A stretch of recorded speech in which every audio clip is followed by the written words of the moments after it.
hədis səhihdir, öz kitablarındadır. Əmmar Yasir haqqındadır. Peyğəmbər nə buyurur Əmmar Yasirə? Dedi, ya Əmmar, bu hədisdə dəlillərdən biridir ki, onların necə bir lənətlənmiş olduqlarına dəlalət edir. Peyğəmbər dedi, ya Əmmar, sətəqtülük həlfiyyətül bağiyyə, səni elə bir toplum öldürəcək ki, elə bir şəxsləri öldürəcək ki, onlar həqiqətən həddi aşmış, azğın olacaqlar.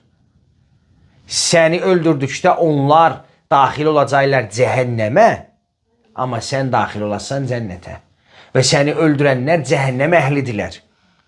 Nə gözəl buyurur Peyğəmbərimiz. Səhih rəvayət hədisi məzmunu bu cürdür. Bu artıq nəyə dəlalət eləyir? Bu artıq ona dəlalət eləyir ki, nədir?